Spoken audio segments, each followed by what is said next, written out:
It is November 19th, 1942.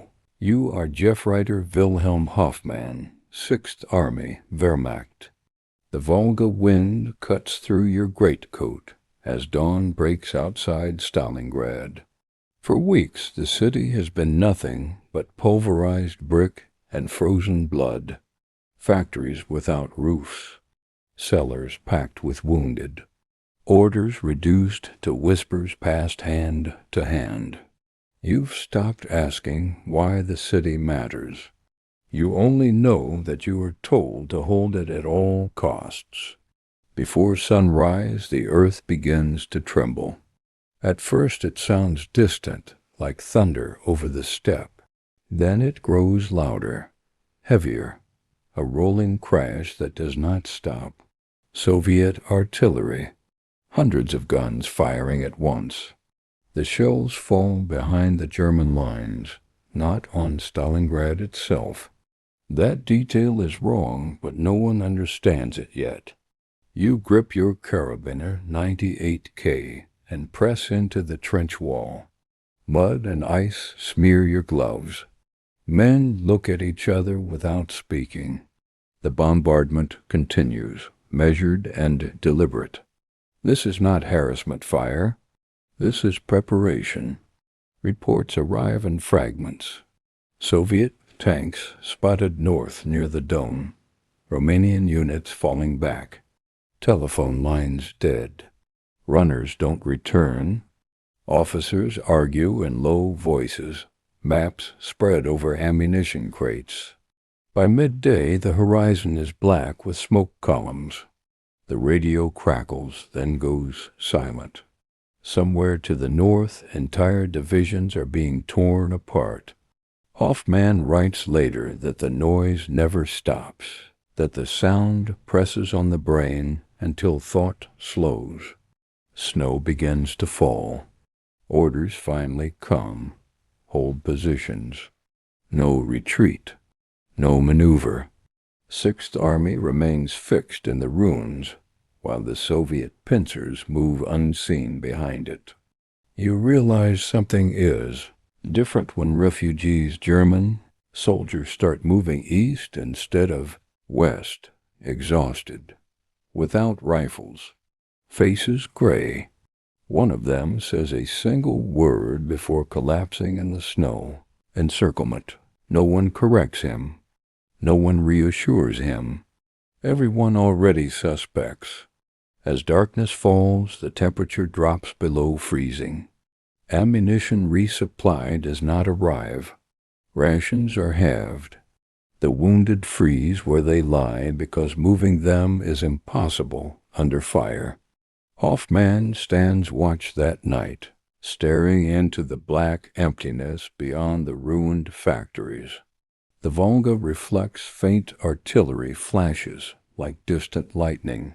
Somewhere out there, the Red Army is closing its grip. For the first time since the war began, the idea forms clearly and without illusion. Germany is no longer advancing. Germany is being hunted, and the trap is almost closed. The night does not bring relief. It only brings clarity.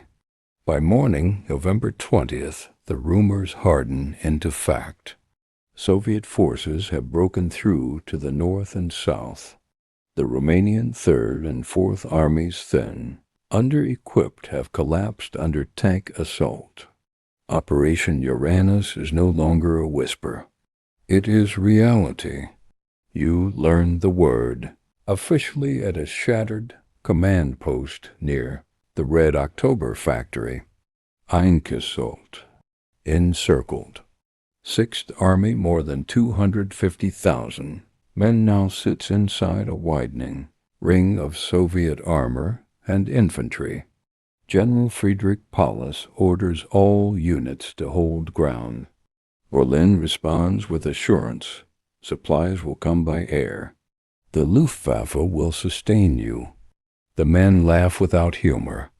You watch transport aircraft struggling low over the snowfields. Some land at Potomnik Airfield. Many never arrive. Soviet fighters circle like birds of prey. Anti-aircraft fire chews the sky. Each Ru-52 that crashes burns with food, ammunition, medicine you will never touch. Rations drop again. A slice of bread. Thin soup if fuel is available. Ammunition is counted, round by round. Hoffman notes in his diary that soldiers stop firing unless they see a face, close, unmistakable. The Soviets press inward methodically. Not reckless charges pressure. Artillery, probing attacks. Snipers who wait for movement, not targets. You begin to recognize their sound, the dry crack of a Mosin Nagant from somewhere you cannot see. December arrives early in Stalingrad. The cold becomes a weapon. Engines freeze. Bolt actions cease. Men wake to find toes blackened and numb. Frostbite claims more soldiers than bullets. Field hospitals overflow, then go silent when morphine runs out. On December 12th, hope flickers. News spreads of Operation Winter Storm, a relief attempt by Field Marshal Erich von Manstein driving east from Kotelnikovo. You hear distant artillery again, far to the southwest. For days, every man listens for it to grow louder. It never does. Paulus refuses to break out without explicit orders. Hitler forbids retreat. Sixth Army remains fixed, bleeding, waiting for a rescue that cannot reach it. Hoffman writes that this is when belief breaks not suddenly, but like ice cracking under slow weight. Soviet loudspeakers appear at night. They broadcast promises. Warmth, food, survival. Between messages, they'd play German music-familiar songs twisted into mockery across the frozen ruins. Some men weep. Some cover their ears. Some listen. On December 23rd, Potomnik falls under artillery fire. The last functional airfield is lost. Wounded men beg to be left behind with morphine rather than carried into the snow. You stand guard as a stretcher is lowered into a shallow grave because the ground is too hard to dig deeper. Above you, the sky is clear and empty. No planes come. The ring tightens again. And now, for the first time, survival, not victory, becomes the unspoken objective. Christmas passes without ceremony.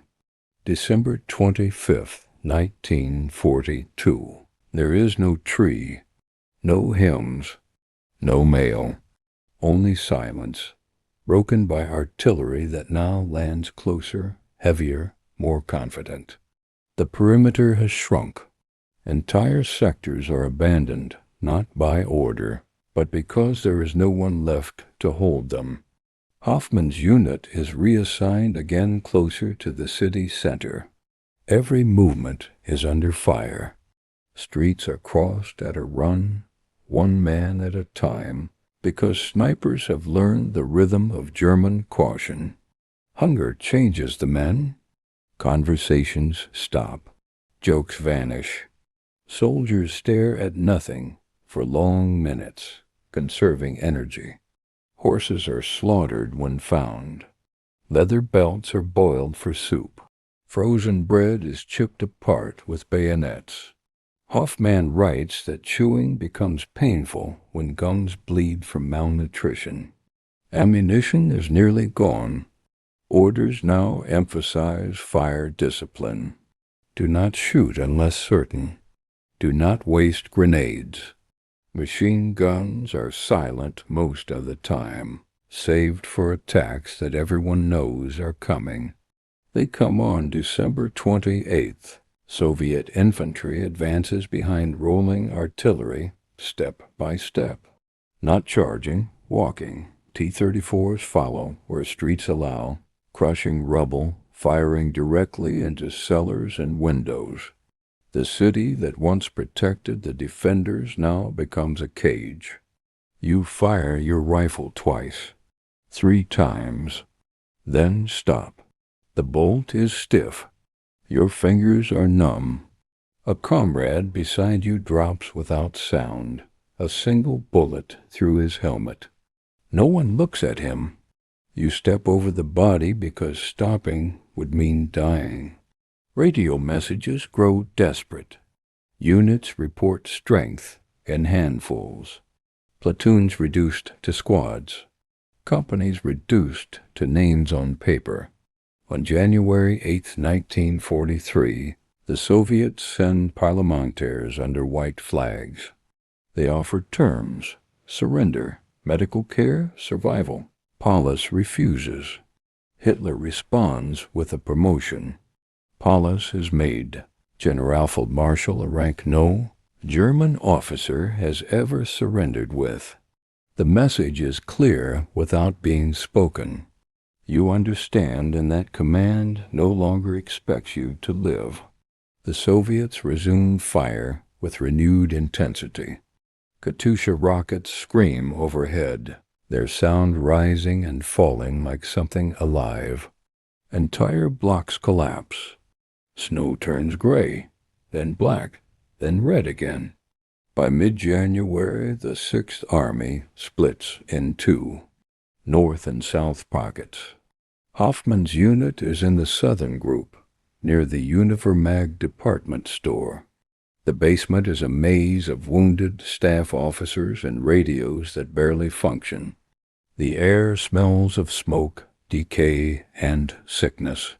Frostbite spreads. Typhus appears. Lice crawl freely. Men no longer clean weapons because they no longer expect to use them long enough to matter. You hear less German spoken now. More Russian close echoing orders shouted with confidence. On January 20th, Hoffman records a final entry in his diary. The pencil shakes so badly the words are almost unreadable. We are finished. Only the date remains unknown. Above ground, Soviet artillery begins again, and this time it does not stop. January 27th, 1943. The air in the southern pocket smells like iron and despair. Snow has melted in patches, turning the streets into mud and frozen blood. Hoffman is one of the few left walking. Every corner is familiar now, every pile of rubble a marker of friends lost. The Univermag building is nearly hollow, its roof caved in, stairways broken. The wounded lie where they fell, too weak to move. Some whisper prayers. Some do not whisper at all. Outside, Soviet artillery pounds continuously. Each strike shakes the walls, sending clouds of dust down the hallways. You fire your rifle only when absolutely necessary, but the targets are everywhere. Anyone moving, anyone breathing. Food is nothing more than a memory. Bread, soup, even water is rationed down to teaspoons. Soldiers gnaw on leather straps, on frozen animal carcasses found in the ruins.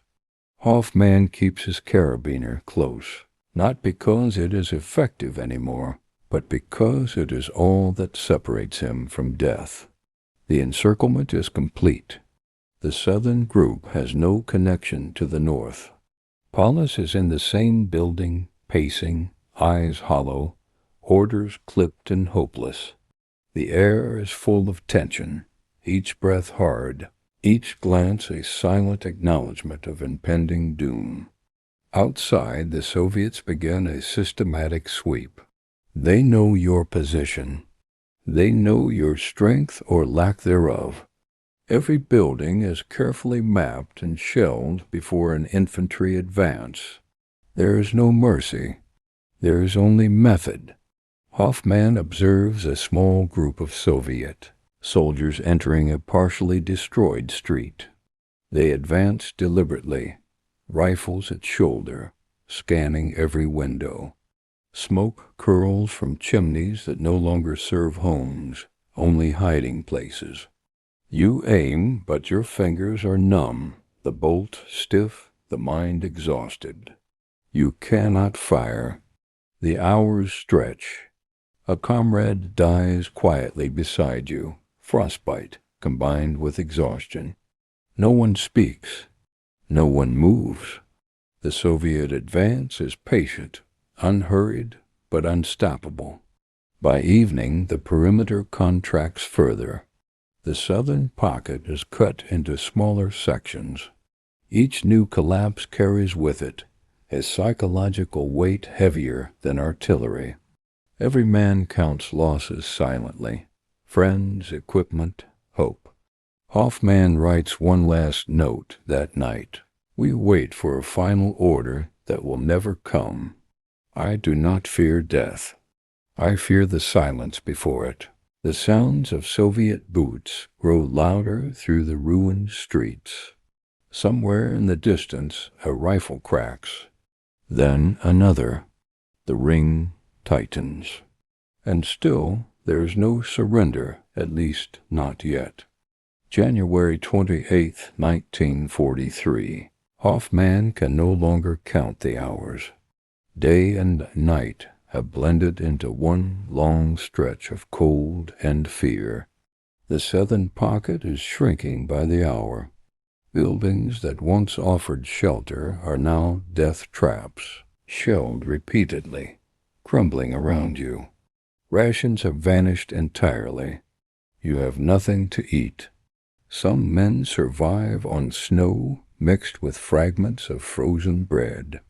The cold bites deeper now, flesh stiffening, muscles seizing. Frostbite claims more than bullets. One by one, comrades slip into unconsciousness, never to awaken. Paulus remains at the command post, silent most of the time. The promotion to field marshal has not changed the reality. Your army is broken.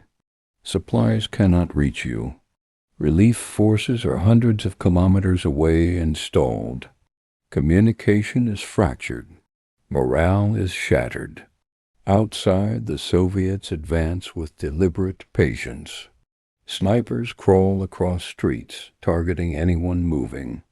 Mortar teams adjust fire with terrifying precision. Each step forward is met with the crush of artillery. You watch a building fall to shells, burying a group of German soldiers you've known for months. No one moves to recover the bodies. It is too dangerous. It is too late.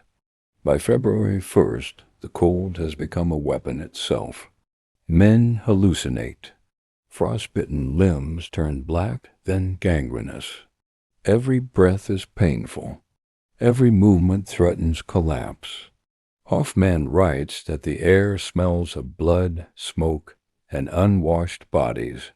The city is unrecognizable, reduced to jagged walls, shattered factories, and frozen rivers running red.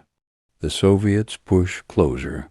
Each day brings new infiltration attempts. Patrols appear inside ruined streets, hunting the remaining pockets of resistance. You hear shouting, the crack of rifles, then silence. It is the pattern now. A few minutes of life followed by sudden death. Orders from Paulus insist on holding ground until the very last moment. Retreat is forbidden.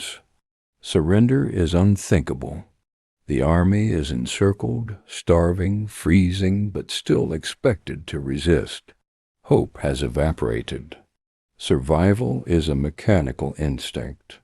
Hoffman sees men collapse in the snow, limbs frozen, eyes empty. He sees friends fall to Soviet bullets.